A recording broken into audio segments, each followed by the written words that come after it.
Good morning, everyone, and happy Friday. Welcome to Fearless, a production of Fuel, www.myfuel.io. If you're not familiar with that website, check it out. One of the fastest growing e-learning platforms on the planet. Top faculty members, and we bring in very special guests on shows like Fearless. This is our 12th episode of Fearless, which launched in January of this year. And wow, if you haven't checked out some of the clips from that, do so on YouTube. They're available. And I also want you to check out a couple of other things. Not only I've got 3 courses available on Fuel, but check out my AI bot and then some of the AI bots now from some of the other instructors. Essentially, that is a AI application where you can interact with me 24/7 all over the world on my entire body of work. So my bot has been downloaded or loaded, I should say, with hundreds of my YouTube clips, podcast interviews, radio and TV interviews, my books, hundreds of articles I've written, and it's all in the bot. So if you ask me a question about anything like operational excellence, mindful leadership, things like that, things related to fear and fearlessness, the bot's amazing. I've had conversations with my own bot, and it's fascinating. So check that out. Today's guest, wow, Gary Garfield. Gary and I crossed paths originally in 2018. We've helped one another out with books and things like that. In fact, Gary is the author of this book right here, Driving Results, and it's 6 lessons learned from transforming an iconic company. That iconic company, we'll hear more about this, is Bridgestone Americas, $10 billion company with 55,000 employees. And Gary stepped up and stepped through some intrepidation, perhaps, relating to that role. And Gary, welcome to Fearless. Thank you so much for agreeing to join me on this show. Want to say a couple of words about how you got here? Absolutely. First of all, thank you for having me, John. It really is an honor, and you have a great program here. Privileged to be a part of it. So, as you mentioned, I became the CEO of Bridgestone Americas in 2010, excuse me. In 2009, I was the General Counsel for Bridgestone Americas. And Bridgestone Americas was the successor company to the Firestone Tire and Rubber Company, which was a 100-year-old company, very iconic brand. And we had fallen on tough times. We had a massive recall with Ford. Some of your listeners may remember it. The Ford Explorer Firestone tire recall in 2000. And the company had been struggling ever since then. So in 2009, I was summoned to Japan. The parent company is headquartered in Tokyo. And I was asked to give a presentation to the global board. And after it was over, I was told the CEO, the global CEO, the boss of my boss, who was the CEO of Bridgestone Americas, the boss of my boss wanted to see me. And he said, you are my boss, the CEO of Bridgestone Americas, would be retiring at the end of the year. And they wanted me to be the CEO. And that was pretty shocking. Yeah, especially, and you talk about you've never even taken a business course before. You know, you're chief counsel for this huge corporation, and now what? Right. Yeah, I'd never run a business. I don't even remember running a lemonade stand as a kid. Here I was about to be the CEO of a $10 billion company, 55,000 employees, operating on 5 continents. So it was pretty intimidating.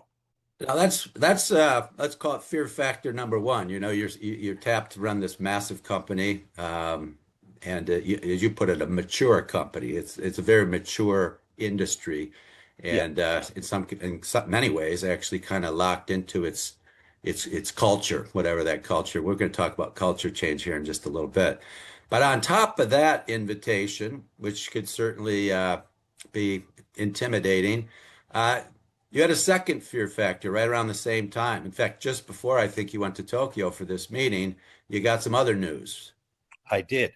I've had a heart murmur. I had had a heart murmur for years, and many people have it. And most of the time, never causes any problems. Mine was causing a problem.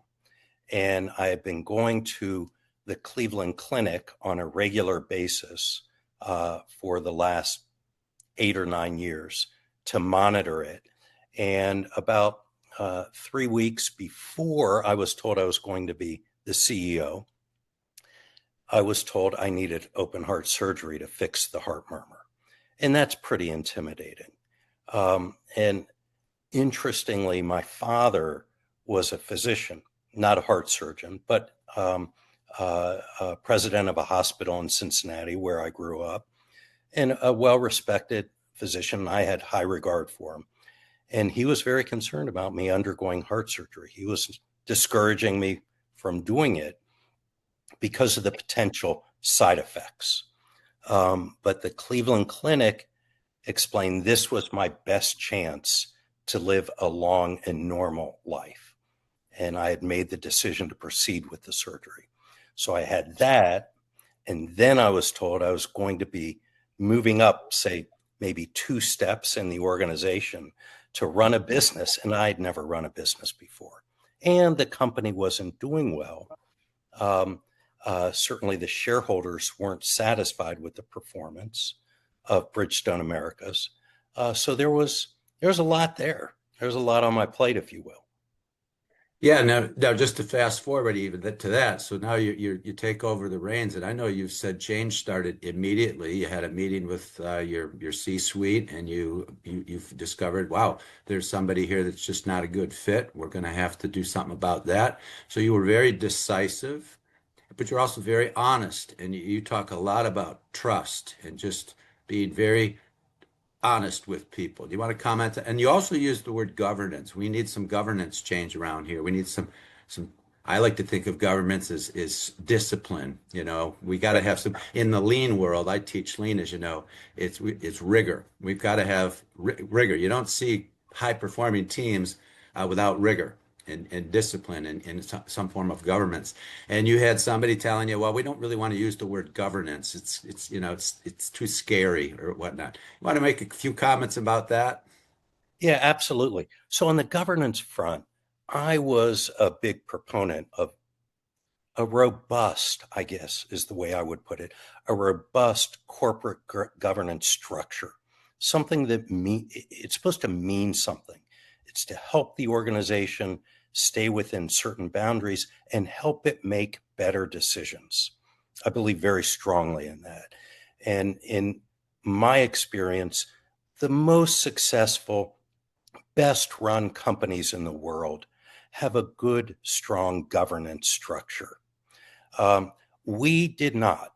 We were very top down oriented. Um, and there was sort of a pseudo board, but whatever the CEO wanted to do, they did. There wasn't a compensation committee, and the various other committees that are involved in good governance. And I was convinced we needed to install that.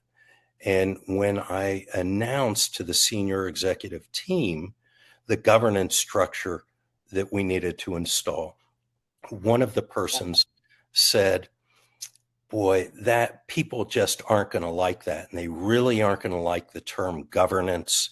It will slow things down. And frankly, we weren't very fast to begin with, but it would slow things down and people would feel inhibited. We need to come up with a different term if you're going to do this at all. And my response, which kind of goes back to trust, was no, it is what it is. We're going to call a horse a horse. We aren't going to call it something else. And we're going to be honest with people. This is there for a reason. It's there to help us make better decisions. It's there to help the company operate better and provide some level of oversight, which we really had not had in a meaningful way. I think on the trust issue, I think that's just so important for any leader. People buy into the leader before they buy into the leader's vision. I just think that's huge. And your trust, a leader's trust, is their most significant asset. And if you destroy it, you lie, you cheat, or you misrepresent things, and with all good intentions, your trust can be destroyed. And then it's hard for people to follow you. That's right. And once it's broken, it's tough to patch it back up. When you lose integrity and you're wishy-washy, and you see it a lot, unfortunately, with politicians and people that just you don't know what to believe. And I think trust is a bedrock to high performance teamwork. It's absolutely essential. So the bottom line is you came in, you started making changes right away, and to speak bottom line, over a 6-year period, as I understand it, Bridgestone Americas has 500% growth. Is that right? 500% profit growth, yes. Yeah. We were pretty good. We Yeah. outperformed the S&P 500 during that period, and it was a remarkable result. Before I explain the results, it's a team effort. There is no one does it alone. It especially, if you're a sole proprietorship, yeah. But for any size organization, it is a team effort. But when I took over, we were about 35% of Bridgestone Corporation's global profits, including Europe and Asia. But I'm sorry, revenue, but 10% of the profits, 35% of the revenue, 10% of the profits. We weren't carrying our weight. And the shareholders didn't like that. Understandably, I don't blame them. When I left, we were 50% of the global revenue and 50% of the profits. Yeah, that's just victory with a capital V, Gary. And that's leadership. Well, one of your 6 lessons, it starts with leadership and vision, right? Yep. And you clearly did that, but you have an interesting take on this too. You tell a story about I think it was Paul O'Neill, was the Secretary of Treasury or under George Bush Sr. But before that, he was at Alcoa, Yep. and I think CEO of Alcoa, and he challenged Wall Street with his one thing we're going to be the best in America at. And it isn't what most Wall Streeters and shareholders would think is that one thing, right? So, Yep. and then you took the idea into Bridgestone Americas, or brought it in as the CEO. It wasn't the same one thing. And in your case, it was the whole idea around innovation and innovation labs. But we need something to help us really change our culture, which is another one of your 6 lessons. So quickly talk about the Paul O'Neill story, if you will, around safety, and then let's talk a little about innovation. Absolutely. The Paul O'Neill story is a great story. So he was brought in to be the CEO of Alcoa, and Alcoa had not been performing well. And at his first investor meeting in New York, he got up and said, there are X number of people, and I don't remember what the figure was, X number of people, employees, who get injured in the company every day. And making aluminum is a heavy industry, dangerous, a lot of hard work. There are X number of people that get injured every day and miss at least one day of work. And that's not okay. We need to become the safest company in the country, maybe the world. The investor said, okay, great, good, glad to hear that. But what are you going to do to turn around the company? And he said, I just told you, we are going to become the safest company there is. And, okay, great. But what are you going to do to turn around the company? And he kept repeating it. And as the story goes, one investor left the meeting, called his office, and said, the board hired a hippie to run Alcoa, tell everyone to sell their stock. Well, what Paul O'Neill put in place were all these mechanisms to improve safety, but most importantly, to get people talking to each other about safety. The factory floor workers talking with managers. And whenever there was a major safety incident, it was required to be reported in within 24 hours, and they were required to report to him what they were going to do to fix it, to avoid it in the future. That started people talking to each other. And once people started talking to each other, they started talking about other things. You know, we could improve efficiency if we did this. We could improve production if we did this, or whatever it was. And through that change in culture, using safety as the cultural change mechanism, he turned around Alcoa. Absolutely brilliant, totally brilliant. So what I did, we had a cultural issue, and I believe this very, very strongly. Very top down, very siloed, and people were afraid to make decisions, afraid to move on their own, um, and that had to change. There was no way we could excel as a company, in my opinion, with that culture. And we decided to use innovation as the cultural change lever.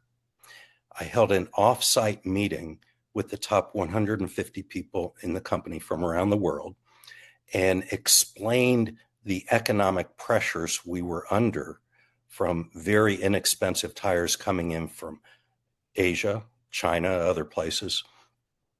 And we weren't considered the price leader, if you will, in the tire business. And so our profits were being squeezed. And we had two options to change it. One was to try and compete at a low cost level. And if we did that, no one would like it. And we're going to have to slash and burn like you can't imagine. Or we need to become the most innovative company in our industry. And that will allow us to charge higher prices. Answered everyone's questions about that. Then we had an outside expert come up on innovation. And for 6 hours, he explained how innovation occurs. And when he got done, answered everybody's questions. When he got done, I got back up and said, will our culture allow us to do this? I just have one question. What do you think? And everybody said, no way. I said, I agree. Totally agree. So I said, tomorrow you will come back and I would like for you to write our cultural blueprint so that we can become the most innovative company in the country, in the industry. And they did. And it was 7 points, 7 wonderful, wonderful points. And I adopted it as our cultural blueprint, and said at the end of the meeting, after thanking everyone for their great work, and it really was great work, anyone has the right to call me out at any point in time if I violate any of these 7 rules. But conversely, these are your rules, and I have the right to call you out as well. So we took that, we did a lot to implement innovation to really change the culture, and it worked. It really worked. The people started speaking up. They started challenging me, which is very important. But I think even more important, when I was in meetings with a bunch of people, they would start challenging each other. And that's when I knew we had the kind of culture we needed to really excel as an organization. Yeah, and build trust and be just direct and honest with one another. And I love when you said at one point, there's only one rule here when you're talking about pushing me back, and that is there are no rules. Did I get that Yeah. right? Yes. Yeah. Yeah. And I did town hall meetings all over the organization twice a year, and I would update the organization on what's going on, how our strategic plan is coming along, so on and so forth. And when I got done with that, I always left a considerable amount of time for questions. And I started that off by saying, now it's your turn. And there's one rule. There are no rules. This is as much your company as it is mine. If there is anything you want to know, I will do my best within the bounds of the law to tell you. Why within the bounds of the law? If we were involved in, say, a merger or an acquisition and there are security law issues, you can't disclose it. You can't disclose it, right? Yeah. It's the way it is. And I meant it. And several times when I first started this, some of the HR people said, "Do you want us to plant questions in the audience?" No, I mean it. This is their opportunity. It's their company too. Their livelihoods are dependent on this just as much as mine is, maybe more. And Yeah.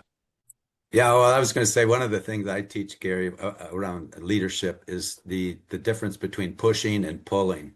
You know, a lot of leaders are pushing rules, pushing ideas, pushing on you talked about top down, the old culture. What you're doing is pulling. You're getting people to I use the Socratic method when I teach and I do workshops where you don't tell people the answers, you lead them to the answers, and it's discovery, right? And so by pulling, as opposed to planting questions, and again, that can break down trust right there, right? But by totally. just by inviting and pulling and psychologically safety, if you're familiar with that term, where people feel safe to speak up and challenge Yep. the CEO and all of that, and that just opens up creativity and innovation. But innovation also requires that, you know what, we got to push through fear here a little bit to get back to the Yep. whole fear topic, right? Because innovation can be scary, especially if people Absolutely. think, well, this could eliminate my job. And I Right. remember when I was working my first job out of college in Chicago in corporate finance for a huge company, and I discovered, first of all, I was way overqualified for this job. At least I was bored and it was ridiculous.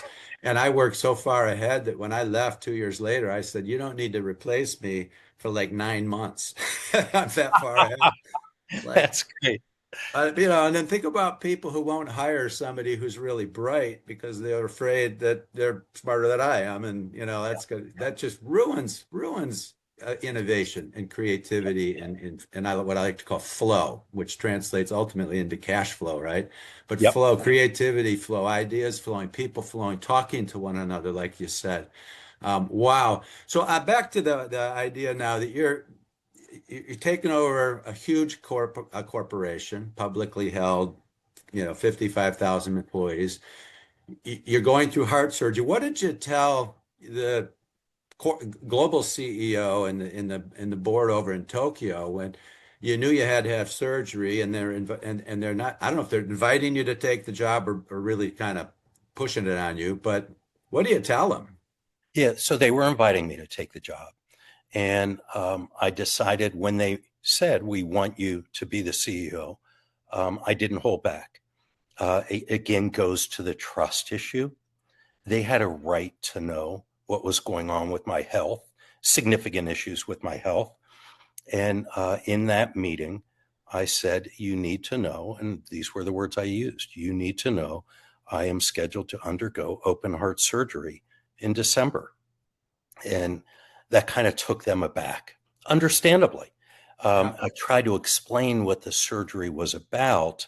It was repairing my mitral valve, little different than coronary artery disease, which is kind of an ongoing disease and more of an ongoing disease. But they were taken aback. So I told them that. And I said, "Let me think about whether I want to accept your invitation to be the CEO." I was pretty scared. I was pretty it was a big jump. And I had never, as we said earlier, I'd never taken a business course. I'd never run a business, ran the law department, but that's different. And it took me every bit of a day to realize this is an opportunity you can't pass. But nonetheless, I had to think about it. And in between that time and when when my surgery was scheduled in December and thereafter, I had weekly meetings with outside the office with the person who was going to be the new COO. And we really discussed what changes needed to be made, what we wanted the new organization to look like, how we were going to bring it along. And that helped me with my fear of the surgery.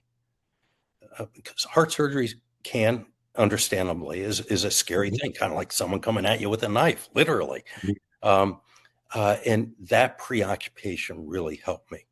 So I was focused on where the company would go, how we would make changes, things like that. Then I went to the surgery, had the surgery done, and my former boss, the former general counsel who lived in the area, was there at the hospital holding my wife's hand. We were friends. Wonderful, wonderful man. But I later learned he had been asked by Japan to be there to make sure the surgery went okay and to report back to them, which he did, and it went fine. But then while I was recovering from heart surgery, which is no easy thing, I had to really prepare myself to take over the position of being the CEO and as overcoming my fear. And really kind of goes to what you said earlier, my fear of failure. That was the big issue I had to confront. Yeah, and that's, I frequently talk about this, Gary, that when we're afraid, and what scares one person doesn't scare another necessarily, but when we're afraid, it's because we are not present. We are projecting a problem in the future. We're projecting something negative is going to happen. So if it's getting up on stage to give a keynote and you're nervous, why are you nervous? Because you think you don't know what you're doing, or you think you're going to say something stupid, right? But if you've been doing it for a long time, you're practiced, you get up, you're enthusiastic. You can't be enthusiastic and afraid at the same time, so to speak. Cannot. Right? They're just different frequencies of energy. So now going in, and you've had 3 surgeries now, heart surgeries. Going into these surgeries, and we've got a comment here from Chris on the chat, a knife and a mask, but at least it's a surgeon. Right. No, right? But okay, so now and I've had multiple surgeries. I had a disc removed from my neck and a piece of my hip fusing my spine, and I ran my foot through a lawnmower when I was 17, and had was told I could never play football again. And then I'm playing at Notre Dame, kind of mind over matter stuff. And so I Yep. talk about going under the knife, and I've been under the knife at least a dozen times. How do you feel when you're going under the knife, and tie it into trust, if you will, because you got to trust the surgeon, right? That's exactly right. So I had the surgeries done at the Cleveland Clinic, and I had it done there because it is considered the best heart surgery hospital in the world. They are really, really good at what they do. Each of the heart surgeons there perform 300 surgeries a year. That's staggering. And that matters a lot when you're going into surgery. You don't want someone who does it 12 times a year. You want someone who does it almost every day. They've seen everything. They know what to do, so on and so forth. So that really was huge for me. And I just had to have trust, as you put it, in the surgeon, which I did, and in his team and in the hospital. And that was everything. You just got to move Yeah. forward. Yeah, well, Gary, you are truly an example of what leadership and courage and inspiration and pulling people together. Your 6 lessons covered in the book are fantastic. Starting with leadership and vision and culture and people and execution at the end of the day, getting right down to that alignment and execution.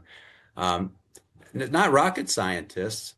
But No, think about how often, to our audience, think about how often you see a company or an organization that the wheels are falling off, and why not? Because they're not aligned, because yeah, there's no clear vision that everyone shares, because there's poor execution, right? Because there's poor lead. It's a reflection of the leadership. So you're truly a role model in that regard. How can people reach you, Gary? so they can reach me online. I've got a LinkedIn site and a Facebook page. And I would like for them to feel free to reach me. I do some keynote speeches, speak at universities. Actually, I'm speaking at Belmont University on Monday. And I've had the great privilege at speaking at Ohio State, West Point, Yale, other places. But that would probably be the best way. And I get those notifications and I respond as quickly as I can. And I'd be delighted to work with people, help people if they have questions, answer those questions. But let me just say this, John, Thank you very much for having me. It really is an honor. You have a great program here. Privileged to be a part of it. Yeah, well, thank you, Gary, and I thank you for your humility, and you're just such a humble but strong leader, and the world can learn a lot from you. So I encourage everybody to check out Gary's LinkedIn profile, Facebook profile, go to his website, and read his book, Driving Results. It's a fantastic book. In fact, you'll see my name on the back cover of that because I loved it so much. And Gary, you endorsed my last book, Miracle Minded Manager. That and I truly appreciate that. It was one of the most sincere, beautiful endorsements, and I really appreciate that. Um, Oh, book. yeah, yeah. So, Yeah. and we'll get you back on the show on this show sometime. And for our audience, if you've gotten some real nuggets out of this, like I have, please like it and share it with family, friends, teammates, your leadership team, because these 6 lessons are essential. And one other thing that I came to mind is that I just did a show on Mindset Matters for Fuel this past Monday, and the show is when your what and your why are really clear and meaningful, the how shows up. Because we can't know how everything's going to happen. Like when I started my company 38 years ago, I didn't know how. There was no YouTube, there was no Google, there was no internet availability, there were no cell phones. I mean, and now you think about you have an AI bot. I never planned that. I've Right. never. So, and you've done that remarkably well, where you've adapted and you've adjusted, you've pivoted, and I like to use the metaphor of a GPS system. If you take a wrong turn in your car, as long as you know where you're going, it's going to reroute you. It's good. You're doing this all through life. But you got to know where you're going, and that's why that vision lesson is so important in what you teach. Next Friday, I've got Deborah Poneman. Deborah is a global phenomenon, founder of Yes to Success. She teaches in 100+ countries, New York Times best-selling author. And she's fantastic. So she's going to be on next Friday. I want to thank everybody for being here. Gary, one last little nugget of advice you want to leave people with? Yeah, I would say on the fear issue, I was afraid of becoming the CEO and I reframed it. I reframed it to if I didn't give this everything I could, then I would really be disappointed in myself. And if I failed, I failed, but I had to give it everything. I had to give it, I owed it to me and to the organization and to employees whose jobs and livelihood depended upon the company's success to give it everything I could. And that helped me overcome the fear. That I think that's beautiful because we're not really living if we're living with regret. And I love something Tom Peters said years ago. He goes, "What we need to do is learn to make our mistakes faster." Because if we aren't making mistakes, we aren't learning anything. We're not growing any wiser. And if you're going to try to go through life without making any mistakes, you're not going to go anywhere. That's like going through life with your foot on the brake. Right. The brake is useful, and we want to do a little risk mitigation here and there before we do something big and bold. But yeah, go for it. And I love that. Just the window of opportunity opens up, walk through it, and let go of the idea that you're going to live with regret the rest of your life. Yeah. Wayne Dyer used to say, "Don't die with the song still in you." You know, Ha, I love it. and I love that because we've all got something to sing, and but if fear gets in the way, we just don't do it, and then I don't know how you call that life. Well, Gary, thank you so much. Thank you everybody for listening to Fearless. Check out www.myfuel.io, fantastic learning platform. Say hello to my bot, if you will, and we'll see you next week.